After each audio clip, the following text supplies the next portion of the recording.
Hello, everyone. I'm just kind of going to wait for people to filter in.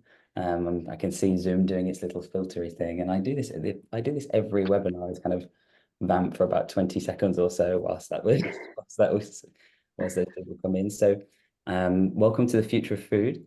This is our latest webinar looking at a taste of the emerging trends and audience behavior in the FMCG food space. Very exciting. We've got some amazing guests, and they'll be introducing themselves shortly. And yeah, before I dive in, I just wanted to say that this is a Pulsar webinar, and you may or may not be familiar with who Pulsar is. So I just thought I'd introduce ourselves. Don't worry about this. I'm not going to just read off the screen to you. But I just wanted to kind of situate Pulsar as saying like, we are an audience intelligence company. What does that mean? So we gather data from all across the internet, social sources such as X, Instagram, TikTok, Reddit, Pinterest, Twitch, and all those, as well as Google search, online news, forums, blogs, podcasts, data from television and radio. So anywhere that's making a signal, we're capturing it. And we're all about offering the opportunity to kind of see the conversations on the internet and kind of realize the impossible task of reading the internet. So yeah, this allows brands and organizations to analyze their audiences, sub-audiences, as well as answer discrete audience-based questions. So we offer all of that on our platform, as well as having an in-house research department that acts as a consultancy. Anyway, let's get into the future of food. So I'm Sal Morton, and I'll be kind of guiding us through this research today. And joining us, we have some incredible guests, and I thought we could just kind of go around and introduce ourselves briefly, if that's all right. Abigail, do you want to start? Because you're on the left there in the kind of very, very pragmatic, alphabetical, diplomatic way. Sure, thanks. Hi, everyone. I'm Abigail. I am a sustainability manager at Gousto. Though over the course of my career, I would describe it as always being food, data, or sustainability related. I've worked on a farm, I've worked as a vegan chef, and I have a background in analytics. So I've had a couple of different roles at Gousto, but really kind of carving out space to kind of bring everything together and work in sustainability. Thanks so much, Abigail. And Caroline. Thanks, Sal. Hello, everybody. It's nice to be here. My name is Caroline Stocks. I'm an agricultural journalist. So I spent the last 20 or so years of my career writing about food, farming and the environment for publications across the world. I specialize a lot in livestock reporting. I write about ag tech, and I also edit an ag tech news site called Farming Future Food, where we talk about the science and the research behind ag tech and how we can make it simple and usable for farmers. Thanks so much, Caroline. And last but not least, Nicole. Yeah, hi, I'm Nicole Grother. I'm a research manager here at Pulsar. In past roles, I've focused specifically on CPG, around aisle arrangement, both in the store and on e-commerce. Known to judge people on how they shop the grocery store, and a big foodie, so excited to talk today. Amazing. Thank you so much, everyone. And yeah, we're really excited to kind of show you some of this research that we've got. Please do feel free to drop any questions that you have for any of the panel or me, I guess, in the Q&A box as we go along. I see we've had our first question, and usually I save them to the end, but I'm going to answer this one right up front, which is, will we receive a recording? Yes, you will. And closed captioning transcript is being generated as well, if that's helpful to you. So yeah, let's dive in, shall we? So our first topic is veganism. So we're asking if veganism has stalled among audiences. So this is kind of from some incredible research by different members of our team, specifically Nikita and Di. So veganism has been an increasing part of culture, as I'm sure everyone's kind of aware of the abundance of vegan options at restaurants and supermarkets compared to 20, 30 years ago. So that's kind of why we're talking about it. It's a very big deal. Veganism also has quite a community feeling around it. So it's even got associated behaviors, aesthetics, language, kind of stereotypes as well. So that's quite interesting as we look into the future of this food trend. But it's also changing. So here we looked at over 50 million posts globally across the last 5 years. So we can see when we look at this, the trend seems to be petering out in mentions online. So we're thinking, what's the actual nugget of truth behind this? And this kind of section interrogates that from various different angles. So the answers are obviously quite complex here. Veganism is a complex, large audience. It's become clear through our research that it's not as simple, not as black and white as just there are fewer vegans or veganism is on the decline. We've got a lot of different factors at play here. I mean, my first thought that I wanted to kind of raise between everyone is that a lot of the conversation that we saw online suggested that this is a kind of post-pandemic move towards flexitarianism rather than veganism. You know, this isn't people who were vegan because of kind of for animal suffering reasons, but more sustainability concerns. And then a kind of more evidence surfaces over lockdown and that pandemic era of questioning, well, what is this carbon footprint role actually real, and is my veganism making a difference? So that's one of the things that I thought. But yeah, I was going to kind of ask the panel what your first kind of thoughts are in this when seeing something like this before we dive deeper. Yeah, sure. I can speak to it a bit. It's definitely an interesting trend because I think anecdotally, it doesn't feel like veganism, vegetarianism, or this kind of movement for meat, plant-based and meat-free eating. It doesn't feel like you're experiencing it any less in your day-to-day. In fact, pretty much anywhere you go now has a vegetarian option, at least. It's no longer the just fries and a salad. And the quality of these options have gotten better on average. So I think it's really interesting to see that trend. For me, I kind of attribute it to a couple. Yes, I completely agree with that move towards flexitarian, people kind of looking for a balanced approach to their diet rather than a really strict lifestyle. I think that definitely really appeals to people, especially with the cost of living and coming out of the pandemic. And then the other thing is just it's so much more normalized. There was such a huge hype train when veganism first became very mainstream, and a lot of those people who joined on there are now like a lot further along in their journey and are not necessarily spending as much time online looking for their different vegan options. They've got their routines. And as well, just things being normalized and things, it kind of is everywhere. So it's not necessarily something that is quite the same level of magnitude or hype. I don't like using the word hype because it implies that there's a bit of a negative or lack of substance to that word. And that's not what I intend at all. But yeah, the kind of initial like rush has kind of faded, and now it's just a bit more of a solid day-to-day experience. Sure, thank you. That's a really great perspective. And Caroline, did you have a kind of initial thought on this chart before we dive into it? I'm going to be a bit more hardcore and say there's definite hype in the real hype sense of the term. I think looking back, I mean, you can see from your graph there, even just a handful of years ago, the conversations around veganism, and I can remember every single January would roll around and we'd just be bombarded with press releases at the magazines that I worked with about veganuary and all those kinds of issues. We've got to bear in mind that only 4% of the UK population, and I think 4% of the US population as well, is vegan. It's quite a small minority, really, across the countries. And there's only so long that kind of hype can keep rolling. The numbers aren't necessarily growing. I think there's been actually a 2% drop off in the last 12 months in the number of vegans in the UK. So it's kind of no surprise that those numbers are falling slightly. And as Abigail rightly said, veganism's everywhere now. It's becoming kind of more mainstream. When you look in restaurants, there's a lot more vegetarian options as well. And I think that element of flexitarianism is coming in.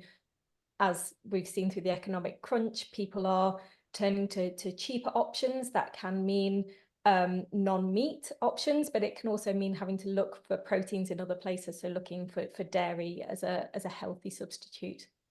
That's really interesting, I think, as well, to link it to the cost of living crisis, as we'll move into shortly as well. And yeah, I think to quote some statistics in terms of veganism dropping off, but in terms of people who are aiming to reduce the amount of meat in their diet, in the US, 36% in 2023 said that they had tried to eat less meat recently. Yes, Abigail. Yeah, I also wanted to just lately there's been a lot more conversation about ultra processed and healthy food, and vegan tends to often fall into that category. I mean, personally, I used to be vegan and I'm doing it a little bit less, and instead I want to eat regular yogurt rather than the ultra processed yogurt, because I think that is healthier for me. but there's definitely a bit of a move away from these kinds of things that are, you know, labeled vegan and have that kind of like, you know, I guess I don't really get labeled vegan often, but you know, the fake meat and all of those kinds of areas, and more of a trend towards things that are just inherently vegan, more vegetables, beans, and things like that. It's definitely like a health trend as well. Definitely. And when we look at our sugar research later, that kind of really plays into it as well. We've had a question as well of someone asking, really anticipating one of the next charts coming up. So I think I'm going to start moving through them so that I can kind of answer it during this. So the person who asked the question, have we looked at plant-based? And literally next slide, here we go, plant-based. So we did look at plant-based. We kind of see a slight move towards plant-based rather than vegan. This is just a slide to say that it's not taken away the entire conversation, if that makes sense. So as you can see, this is from 2017 to 2024, and there is a big, increase in the amount of plant-based conversation, percentage-wise taking up, but it's not eating into it as much. So where should we look for a few more answers? We also looked into lab-grown meat, which I know that, Caroline, you've done quite a bit of writing and research about recently. Do you think that kind of looking forward to the future, just to kind of take lab-grown meat as a little side step in this vegan conversation that we're looking at, do you think that lab-grown meat is something that is going to take traction in the future in a kind of sustainable way? Yeah, I mean, there's lots of conversations and there's lots of research being done into lab-grown meat. At the moment, it's not being produced at a huge scale. So it's not as if we're going to go into a supermarket and all of our shelves are going to be filled with lab-grown meat. There's also a regulatory element of it as well. So I think last week or the week before, there was a pet food company that became the first company in the UK, in Europe, in fact, to be allowed to grow lab-grown meat to be fed to the pet market. I think as the research develops and as more kind of proof is shown that, or proof is found that it could be economically viable, then we are going to see more of that. There's if anyone is interested in this, there's a really interesting report that came out 2 weeks ago from the Royal Agricultural University, and they looked at the impact of lab-grown meat in the UK. And it was a really interesting piece because it looked at the potential for farmers to actually kind of develop a business from it. So I think a lot of the concern in the agricultural industry has been lab-grown meat is going to mean it's the end of livestock farming. And this report was suggesting that actually we could be using waste products from livestock farming to go into to lab-grown meat, which is a really interesting perspective. Thank you so much. And I think it's interesting that you mentioned the UK as well as being one of the kind of places leading it. There's also another country that we found to lead it, which is Singapore. Singapore is a place that has not as much drop off in the vegan conversation. An interesting way to look at this, and by the way, all the data that you'll see today is global unless stated otherwise, like now. So Singapore hasn't been impacted as deeply as a lot of the rest of the world by the cost of living crisis in 2023 and into 2024 as well. So this gets us into the kind of one of the other potential factors that play into this drop off that we were talking about earlier, which is that cost of living, audiences, trying harder to maintain their living standards and making compromises potentially about their ethical consumption. If anyone's interested in compromise as a response to kind of global economic events, we actually did a webinar on that a couple of months ago, and we can reach out and send you the link to that if you would like. But yeah, so there are some vegans or former vegans who made the jump to a vegan lifestyle who maybe needed the prevalence of fake meats to not make any changes to their lifestyle, rather than being a completely plant-based vegan, as in whole foods, veggie and stuff. They wanted those processed kind of your soy chicken nuggets, your Beyond Burgers, as we see here. So this is the chart showing the stock of Beyond Meat, which is a vegan meat company, and Maple Leaf Foods, which is a sustainable meat company.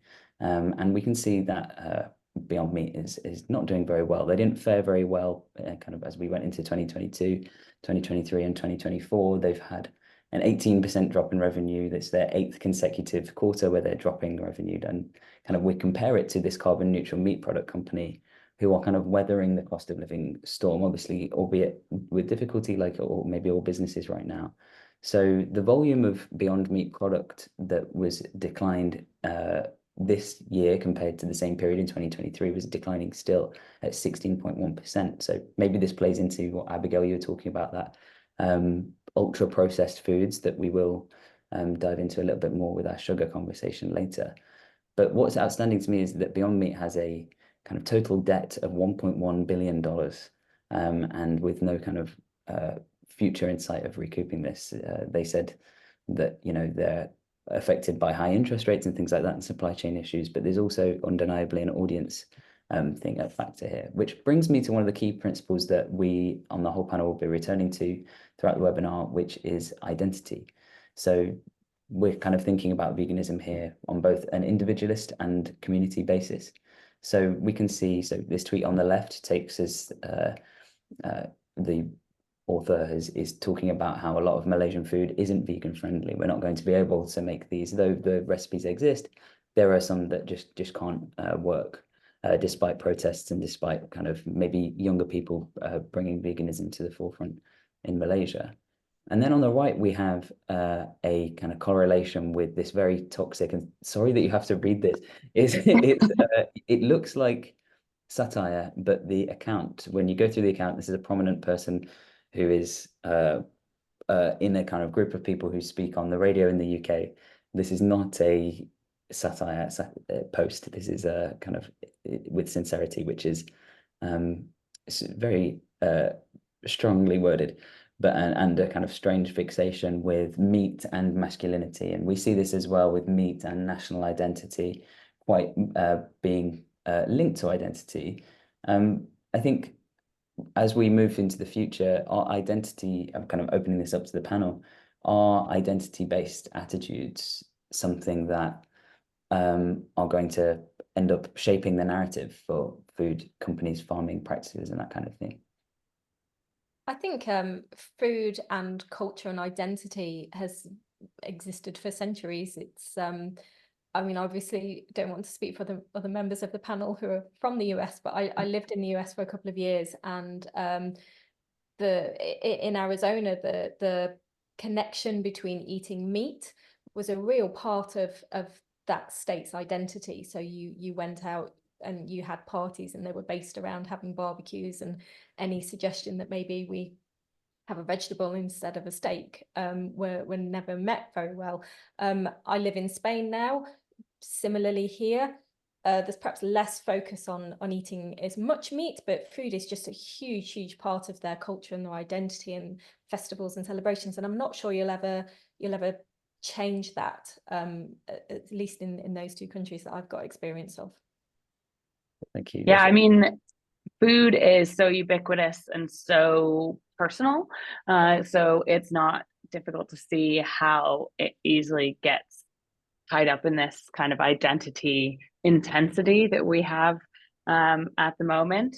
I mean, it's something that everyone can relate to and connect over, whether it's something that you feel like really strongly about and are a foodie or not, it still is relevant to everyone. So it kind of really easily gets tied and brought along these kind of more intense journeys of identity and culture. I think that's right. I think what both of you are saying is a kind of association. Well, let's take veganism, for example. There is an association with a certain kind of identity, namely white, middle class with a certain degree of privilege and affluence. However, when we look at some data that's been pulled by Gallup in the US and also the Vegetarian Resource Group on the right, we see that this isn't actually the true narrative. We can see that this research from both places is showing kind of a prevalence of veganism, and this is vegetarianism as well, because I think the research just isn't there for pure veganism, but this is vegan and vegetarian. That Black and low income individuals over-index with vegetarianism. This is just in the US, this data. So I think to me, this shows that vegan markets have the vegan market has maybe been entirely misunderstood by brands with the aesthetic and the kind of target market that they're going with. And could this drop off in veganism be explained by well, this probably sounds quite obvious from me saying this from a Pulsar perspective, but by a lack of audience intelligence. Have audiences taken their conversations elsewhere after not being fostered and kind of being nurtured in that community setting? Who knows? I'm not one to say, I can't say, but I wanted to move on just for time's sake now to olive oil, which is, well, it's on my mind because I've just literally today at lunch run out of olive oil. And now I have to have the terrible moment where I'm going to have to go and pay £8 for a bottle of olive oil later. Nicole, you've done this incredible research project with Di on our team. I'm really excited to kind of show this, but yeah, I think I'll hand over to you. Yeah, tragedy about running out. It's never good, as it's such a staple. So to start off with, we just looked at generally what is the conversation of olive oil like. So we immediately see a rise, starting around December 2023, and just trying to ascertain what's compelling people to talk. We see this strong correlation with increase of prices and this like very inflation focused conversation. Also quite interesting is, we see a big spike in conversation on social and then kind of the search follows. So I do think that people, willing to talk on social are very vocal individuals, might not necessarily be like general population all the time, but they do influence just passive users. And this is a great example of, maybe they're talking online. It influences many more people who don't even necessarily like having a social media account, but inspires them to go and search and try to understand, oh, really olive oil prices are going, up so much, like, why is that? So really shows the influence of social conversation in general. So yeah, so we saw a real strong correlation with just increases of prices and in that line, kind of sub conversations around climate change, given that drought is causing shortages, and that's kind of linked to potentially climate change. And in the midst of that too, we know that olive oil is a staple, so there's still conversation going on about just using it as a general staple for food or for wellness purposes.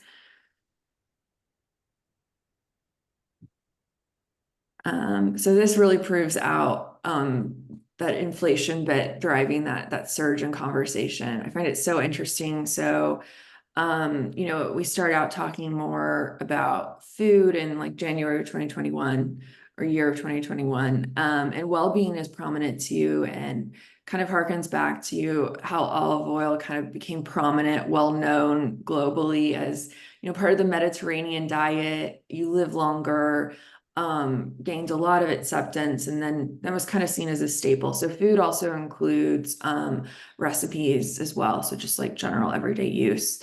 And then, yeah, we start to see that change right when olive oil prices, surge around September 2023. Big uptick in inflation talk. Interesting enough, there is talk about climate and kind of connecting, shortages and price increases and, the shortages to climate conditions, but it's not necessarily top of consumers' minds. Like what's really impacting the change is in price.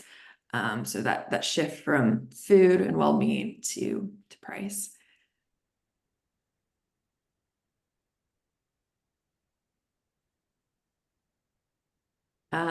When we look at it geographically, it's kind of interesting. We can see this story like play out on a global perspective of, so in Spain, they face drought, big shortages, inflation is kind of the top conversation element. Then we start to see it impacting Italy, where olive oil, obviously huge cultural impacts and part of their cultural identity. Then moving on to the UK, also huge impacts, geographically a bit closer and feeling that. Then, in the US, Australia, less of an impact. I think partly too, it's because at least in the US, regulations on olive oil are not very strong. It's easy to pass off really low quality olive oil. So, we're kind of less sensitive to prices for premium olive oil and kind of used to the cheap cooking oil situation. So that kind of influences things.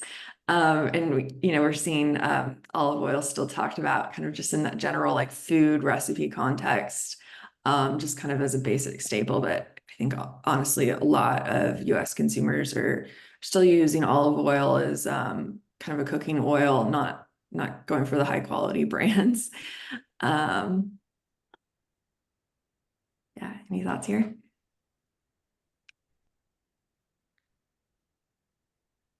Yeah, sorry, I wanted to kind of butt in and say, like, I think that it's what's one of the most interesting pieces of this chart is how different Spain is, being especially how it's different to Italy as well, which is really interesting, being both countries that were affected by the climate events that caused the kind of olive oil crisis. If I'm going to call it the olive oil crisis, because to me it feels like and yeah, I think Caroline, when we spoke before, you kind of had a really good kind of theory as to it. You said you were not at all surprised by seeing inflation being the biggest share of voice conversation here. No, not at all. In Spain, olive oil is viewed pretty much as a staple product in the way that perhaps in the UK we'd think bread and milk is our staple. So in Spain, bread is also one of the staple things, tomatoes as well. And it's a real issue when food prices go up here. So conversations are all about, it was no surprise looking at your data explaining the conversations kind of peaked in the December after the drought, because it was a real concern here that the crops had failed. And then it took a while. I was really surprised that it took 6 months for everything to trail through and everyone to realize that actually this is going to have a really significant knock-on effect to the prices for this year and ongoing. But yeah, from a Spanish perspective, food prices, inflation, it's really, really key to everybody's thinking and conversations here. So it's just not a surprise to see that figure there. It's really interesting to think about this geographically in terms of how different cultures, even within, like, taking the UK, Europe, and Italy, even within Europe, within that kind of small geographic location, how public attitudes will change. What people will write about in Spain, that's bread, and we love to see it. Moving on to the next slide. Here you go, Nicole. Yeah, again, talking about the importance of audience and identity. What stands out across the board is kind of that presence of politicos really driving a lot of conversation. I find that really interesting because oftentimes, CPG brands are like, everyone uses our product, politics aren't really connected to what we do, and totally understandable. But there is kind of that link of people feeling like prices are unjust, or like olive oil is a right, or accessibility to olive oil is a right, and that's really like amplifying the conversation. So I think it's important to note that politics are still relevant, regardless of the category. Also, it stands out is really the presence of environmentalists is only really seen in the UK. Whereas, Spain is more focused into like industry experts. So we have like the olive oil industry component there. The US, completely different. Journalists covering the news, and obviously politicals reacting to the prices as well. But still like a bit more general. And then we have like crypto bros, which is an interesting one. And they're very anti olive oil, the health benefits, very similar to what we'd see with like anti-vegans. So like creating more volume on almost being against the item and almost driving that hype a little bit. But really interesting that that's still very like food recipe wellness focused versus price. So we're kind of seeing that lag again in the US area. Yeah, similarly, Australia, where we're seeing that same lag, less controversy, but more focused towards just like the general food lovers talking. Thanks so much, Nicole. I think this, really interesting to see the prevalence of those crypto bros. I mean, crypto bros, they're going to be everywhere. Every conversation in the US, they're always They there. have thoughts. Yeah, they have thoughts and they're very vocal about them. And I can't believe that olive oil is added to one of the list of things that they don't like. But okay, if you're not going to enjoy anything, that's fine with me. More for me. But yeah, does anyone else on the panel have any thoughts looking at this quite interesting and kind of varied chart? Very colourful as well. I'm still very curious about these soccer fans in the US and why they're talking about olive oil. Yeah, we thought maybe there could be kind of Italian Americans, and that's the soccer the soccer element there.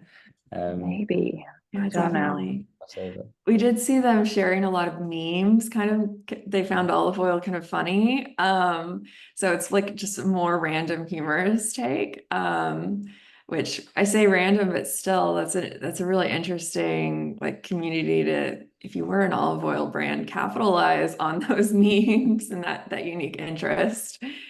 And it's so crazy when you compare that to Spain's reaction, which is very kind of having that industry focus and having that like, this is actually really affecting our country. This is affecting one of the big exports of our country. You know, it's not memeified at all. Or at least, you know, nowhere near as much. Caroline, did when we spoke about this chart before, you were actually surprised at seeing the prevalence of the olive industry in the Spanish chart?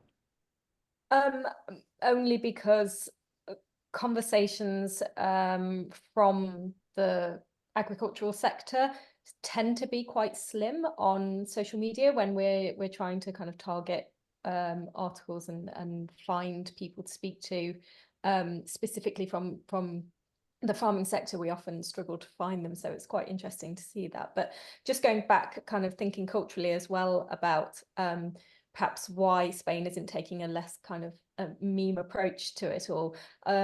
For a lot of our olive growers in Spain, yes, there are commercial farms, but a lot of the time these olive groves will be small family farms, small holdings.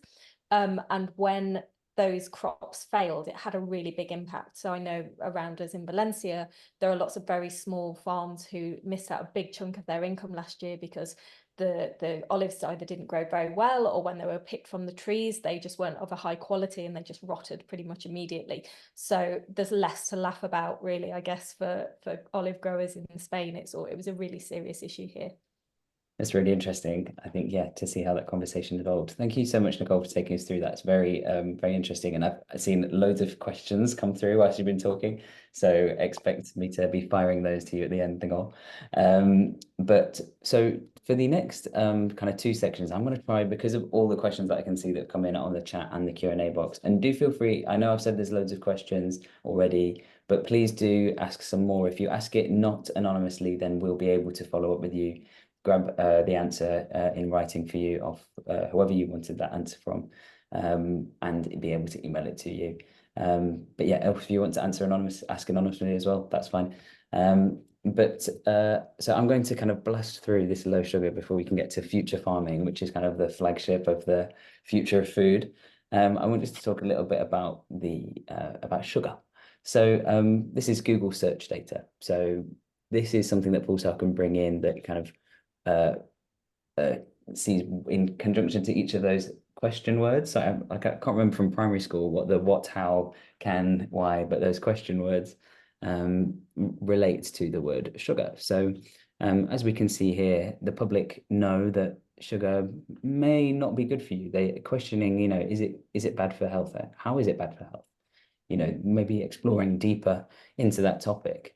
And individuals are kind of increasingly interested in understanding the specific impact of sugar on the body, recognizing those visible things like, you know, signs of aging, kind of harmful to health, those things, as well as, you know, trying to incorporate sugar into their lives in a way that feels healthy for them in this kind of wake of this backlash of ultra processed foods and kind of knowledge of different types of sugar. So, and just kind of before we move on as well, situating that in terms of social posts that come up around this, there's like a hell of a lot of information, a hell of a lot of misinformation, and a lot of studies that are done maybe specifically with diabetic people that don't pertain to the wider population of people who aren't diabetic. For example, dates won't cause as much of a insulin spike or insulin resistance spike in diabetic individuals, some diabetic individuals, but that doesn't mean that that's the case for everybody. So a lot of that information will then get, or one study will then get taken and maybe sensationalized. So yeah, it's interesting to see what people are asking about sugar and what they're focused on. So in this conversation, we can see that influencers are kind of really leading the way. We've got, you know, some medical doctors in there as well, which is really kind of rare for a conversation, that we're seeing so many people who are doctors in there. They're kind of doctor identifiers that are used in bios. We can also see wellness coaches that are kind of emphasizing for an all natural lifestyle, advocating through like natural means and lower sugar, things like this. And that's like this post that you can see on the left that's kind of a meme, and it's also kind of interesting with Oatly being such a like a vegan brand, like a kind of a flagship vegan brand as oat milk for people who don't know Oatly. But the product itself is very high in sugar, and that's why it tastes so nice, and it does taste nice. But yeah, so I just thought I'd kind of show you this breakdown of this, the way that people are talking about it, including nutritionists like this one, talking about exactly why, like getting into the science, like the enzymes breaking down. We see a lot of this scientific conversation that we don't see in the Navy wellness coaches here. Yeah, so this is a chart. This charts those most prominent influencers. So that's the top 12 posters. So we can see that the most prominent posters are actually these people who have more of a medical background. So maybe not the wellness coach, but the wellness coach really here getting significant engagement, and medical doctors getting more engagements overall than simply influencers who are kind of maybe posting quite relentlessly. So having kind of developed that expert voice, they're able to kind of contribute to that conversation and hold authority within this space as doctors. I mean, yeah, I think if you've got doctor in your title, you're going to kind of hold a bit more authority in a conversation around sugar, but it doesn't mean that you're necessarily a doctor of anything in that way. So yeah, similar to influencers, the wellness coaches aren't their credentials aren't exactly credible, but they can position themselves as a personal brand on social media, assisting them in presenting the credible as credible to audiences, which I thought was very interesting. And then we move into this. So this is where we're going to talk again about identity. So navigating the realm of diet conversation is obviously very toxic, and a lot of things related to things that, you know, maybe are full of misinformation, as well as some studies that are kind of up in the air as to whether it's true or not. But this is intertwining we see here of not just the physical health aspects of sugar, but an increasing amount of mental health conditions. This is an increasing part of the conversation, where this is dynamics of people's relationship with sugar in a broader sense. You know, it's a kind of a vast spectrum of discussions here. It's noteworthy that with conditions affecting mental health, these are often less visible and receive kind of comparatively less attention in the discussions around sugar, but you would expect it to be a lot less. It's very interesting, people starting to link sugar to their identity, and which, you know, people's mental health is a huge factor in the way that they identify both online and in real life. And so it's very interesting to see not just kind of conversation around sugars, you know, sugar causes this, sugar causes that kind of physical problem, but hey, you know, a more nuanced conversation around how is this affecting my mood and my life as I go forward. But yeah, I just thought that I would kind of open this up back to, I think, especially Abigail, you might have something to input here from your kind of, for a nutritional lens and that kind of thing. What are your immediate thoughts about how people are talking about these ultra processed foods in relation to their identity and lifestyle? Yeah, thanks. I think I mean, just our understanding of what ultra processed means and what's good and bad is so on the rise here. And it's a really conflicting conversation, because just because something is ultra processed doesn't mean it's like inherently bad, but a lot of the things that sit in that category are inherently bad. And it's just like I feel that we're still on the part of the ultra processed journey where it's a really kind of buzzword, and not as many people really know what that means or the implications of it. For example, a lot of like packaged whole grain breads are considered ultra processed food. Now, are those really unhealthy for you? Not in the same way that, Oreos and sugary drinks are really unhealthy for you. And we're kind of still developing like what the scale is. There is a paper that has kind of like really outlined a scale of how bad ultra processed foods are for you. But it's not really something that is widely known. It's very dense piece of work about nutrition, and it hasn't really quite been like commoditized in the same way. But I think it's a really good thing that it's something that we're talking about a lot more, and it kind of helps people in many ways like make a choice in a moment to say like, oh, actually, if I'm trying to like lower the percentage of my diet that is ultra processed foods, okay to have ultra processed foods in your diet. It's not realistic in most people's lives to not have any, but it's about like making that choice and trying to manage it.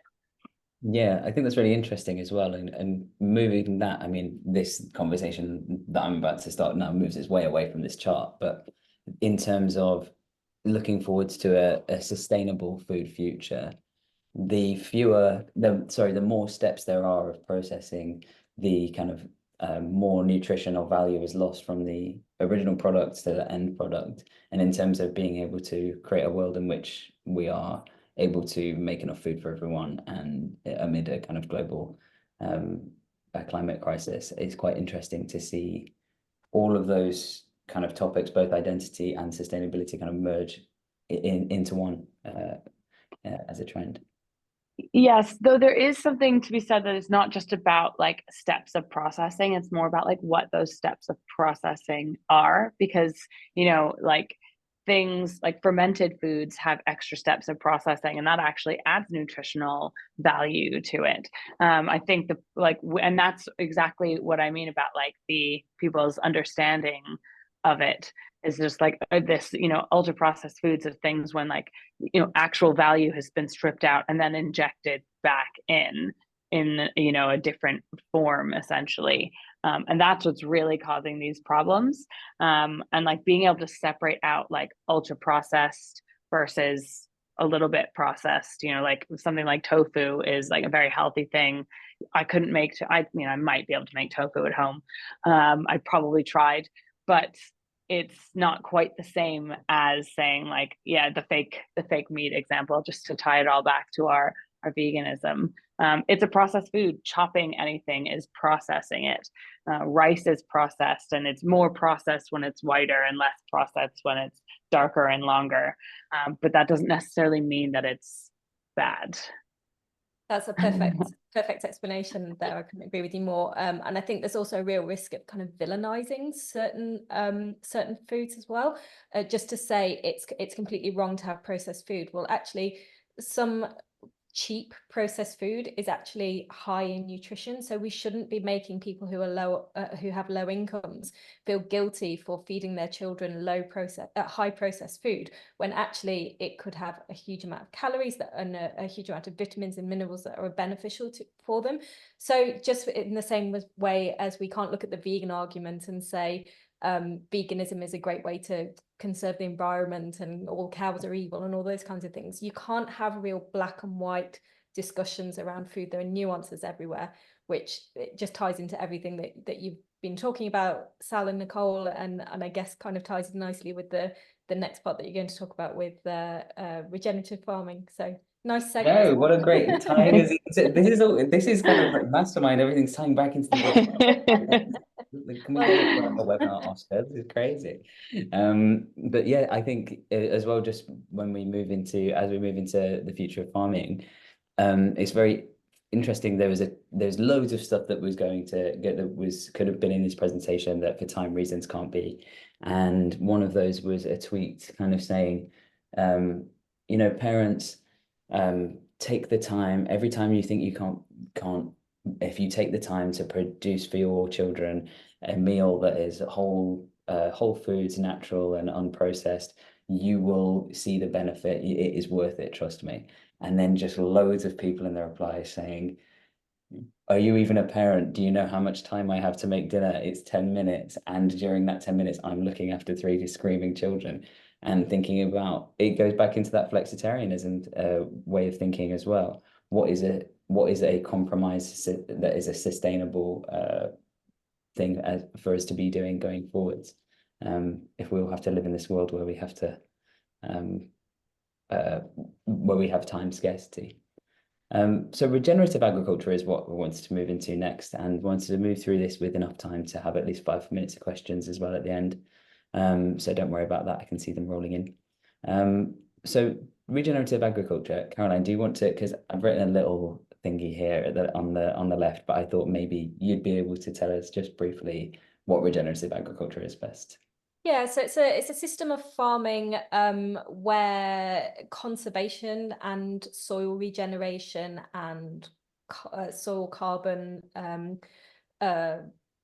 it's all part of it. So farmers can do a mixture of different practices. So it might include min-till, which means that they don't use a plough on their fields. It could be that they bring sheep or cattle onto their fields so that the dung goes into the soils.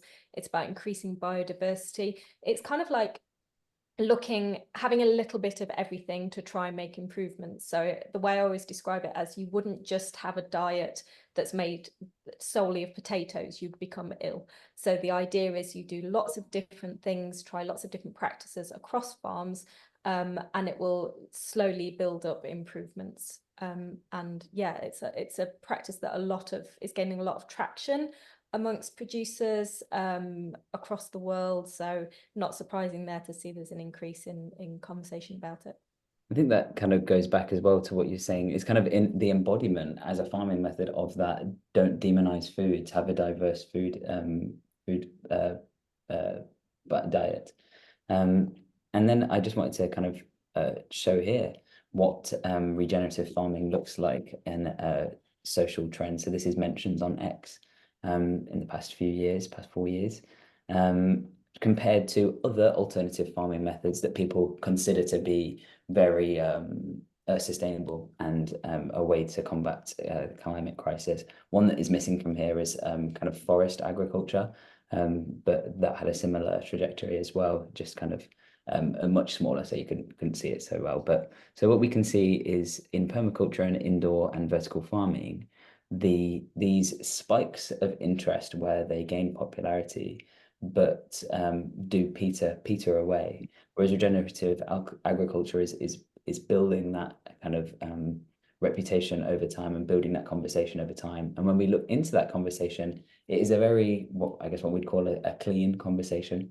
It's all people talking purely about regenerative agriculture and its practical uses, and people out there doing it, and rather than seeing a prevalence of memes, as we always see, or seeing a prevalence of kind of, there is some skepticism, of course, it's part of the discussion, but rather than much less misinformation being peddled, which is very interesting, and potentially because this is that we could be seeing regenerative agriculture at the kind of crest of a wave here, but yeah, very interesting to see. I think it's a community that's based a lot around education as well. So a lot of farmers who will be talking about this will be, if you go on X, then you'll see that there'll be farmers in the UK that are speaking to farmers in Australia or New Zealand, and they're sharing a lot of information about how to change these things. Whereas with permaculture and vertical farming, that's very specific to a very small subset of people. So it's not really surprising to see that the conversations there are so low. And I do wonder whether some of those spikes they are quite spread out looking at the scale across the bottom, but I wonder if they're linked to perhaps specific articles that have come out or specific programs and shows and things that have made people talk about them more, because it's just not a widespread practice in amongst the agricultural world. I think that's really interesting to say as well, that you talking about everyone kind of talking together and researching together, because that's actually something we can visualize is coming up. I'll skip straight to it since we're talking about it. So what we did here is we analyzed the audience in the conversation around regenerative agriculture. This shows their interconnectivity. So this shows how kind of distinct people are talking about this topic. So the lines represent the interconnections between those segments, and the bigger the node itself is, the more connections it has to the rest of the members in the audience analysed. So I thought that was really interesting to see.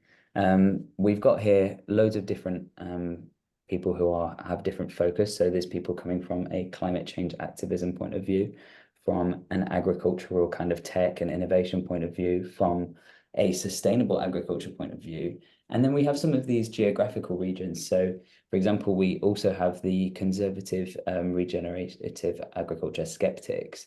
This group, as you can see, is not as interconnected. They're very interconnected with each other, but not as much to any of the other audiences, if you can see there. And their nodes are rather small, showing that this kind of a disparate group within this conversation. These are people that are mainly based in the USA and might not, but might be skeptical about this method of farming. But I wanted to also point to Indian agriculture enthusiasts, where obviously agriculture is something that is changing a lot due to climate events in the region, and how they're also talking to people around the world. I also wanted to talk about these soil saviors that I found. So these are people that are, it's so interesting to me that even, you know, like that the soil is so important, but there's a huge movement of people in the UK and in India as well who are trying to save the soil from being kind of overworked by monocropping, and very, very interesting. And specifically, before I kind of go back into the soil thing, just wanted to talk about you said about that international aspect as well. This Kenyan and Ugandan agribusiness professionals. So there's a new Kenyan finance bill that actually aims to improve food security in the region, but also brings the removal of VAT for things like seeds and fertilizer, things like this, pesticides, that kind of thing. Subjecting them to a 16% VAT rate that other products have, which they previously didn't. So it's quite a big conversation in the in the regenerative agriculture world globally, obviously coming in quite small here, but still quite notable and quite interesting.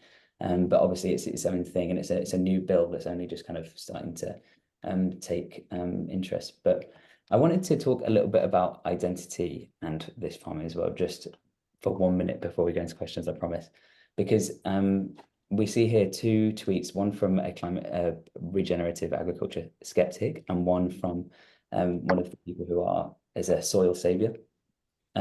This is kind of two converse aspects of identity, and I think really shows that identity politics are kind of going to be playing into whatever future of farming looks like. And I thought that was a nice little example to end on. But I do want to end on that because I want to get to the large list of questions that have come in. So hello, everyone. Everyone can see our faces on this lovely background now. And I thought, let's dive into some questions. And for anyone who wants to, would anyone mind going over the hour if they want to do questions? I don't even know. It's quite hard to, I've never had this before. I feel very famous and popular. I'll go through the anonymous questions first because I won't be able to give you your answers via email. Do you have any tips on how brands can leverage the evolving relationship between food and identity, like veganism? Is there anyone who wants to answer that or speak to that? I guess, I mean, I am not a branding or a marketing person, but I think the really important thing is to just like really identify who these identity groups are that align with your brand. And there is this trend of people kind of like shouting a lot more on social media, and it's like there's so much noise, and it's who shouts the loudest and says the most extreme things gets the most attention. And so that is like quite a negative side effect of this like identity and all the things that gets brought along with that. But on the other side, there's this opportunity for you to really closely kind of connect with the groups of people that your brand connects with. So I think the most important thing is just figuring out who those people are and what those people look like, and finding a way to connect with them more directly. Thank you If so that much. makes sense. Yeah, it makes total sense. Yeah. Really answer. I Nicole, would add to from that too that, no, I was just handing over to you.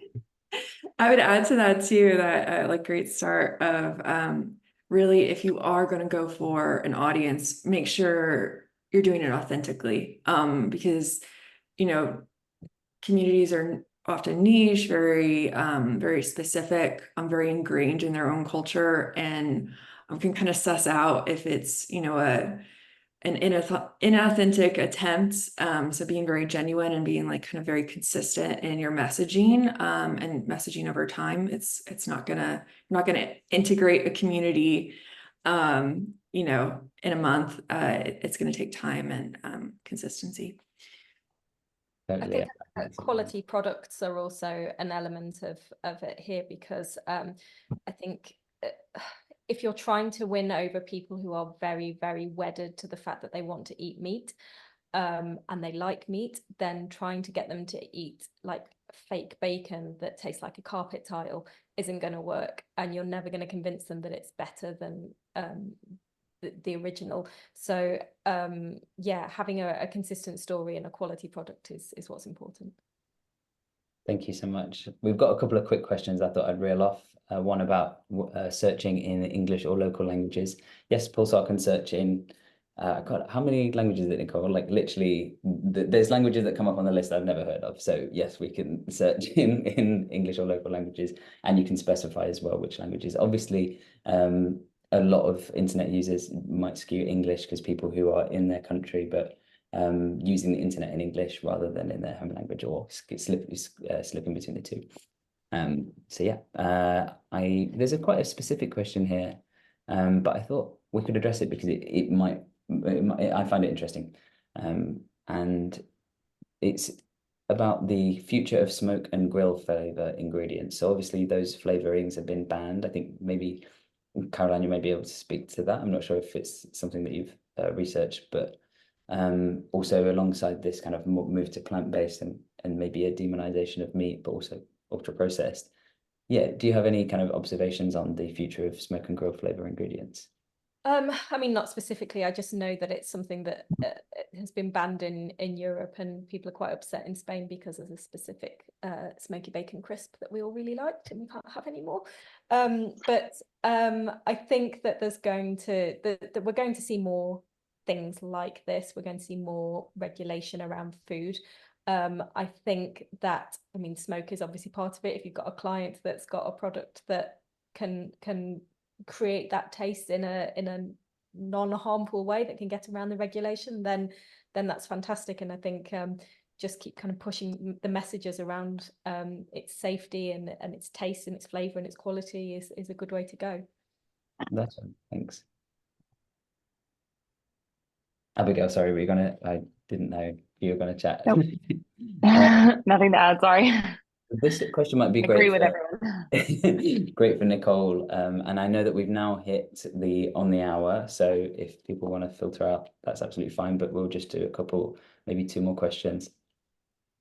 Nicole, I think this would be good for you to answer because it's about the role that misinformation plays in this conversation. And though we didn't show you any misinformation data today, Pulsar's got quite beefy.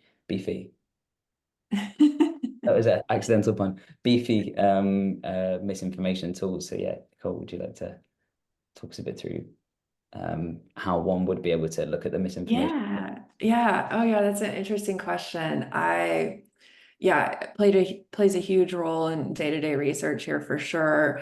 I find it so interesting that there's very much different levels of misinformation too. Like worked with a client that even had the term of malinformation versus misinformation, which I think is kind of unique. But with the Pulsar tool, we're able to ascertain the validity of sites.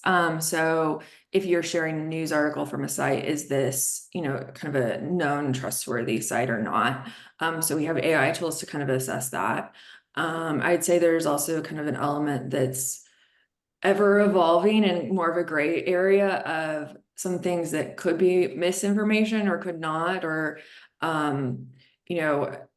are partially true, more shared by just an average person. And I'd say that's more of that malinformation of, they might even have a good intent, but isn't necessarily true and kind of leads to false narrative later on.